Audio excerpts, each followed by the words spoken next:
रेहान एक पुराना जूता पॉलिश करने वाला बच्चा था जो स्टेशन के बाहर रोज बैठकर यात्रियों के जूते चमकाया करता था। वह खुद भी फटे पुराने कपड़ों में होता, लेकिन उसका चेहरा हमेशा मुस्कान से खिला रहता। एक दिन एक अमीर आदमी अपनी चमचमाती कार से उतरा और जूते पॉलिश करवाने लगा। रेहान ने बड़ी मेहनत से उसके जूते साफ किए और अंत में बोला, साहब, अब जूता सूरज की तरह चमकेगा। वह आदमी हंस पड़ा और पूछा, तुम इतने खुश क्यों रहते हो? तुम्हारे पास तो कुछ भी नहीं है। रेहान ने मासूमियत से जवाब दिया, साहब, मेरे पास सपने हैं और सपनों को पॉलिश करने के लिए मेहनत है।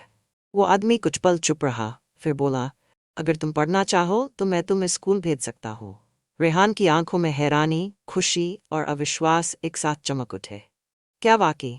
हाँ, बस एक शर्त है, अपनी मुस्कान कभी मत खोना। सालों बाद वही रेहान एक सफल व्यवसायी बन चुका था। उसने स्टेशन के बाहर एक छोटा स्कूल खोला जहां वो उन बच्चों को शिक्षा देता जिनके सपने जूतों के इर्द गिर्द घूमते थे। संदेश: छोटे दिलों में भी बड़े सपने होते हैं, बस कोई हो जो उन सपनों को चमकाने का मौका दे।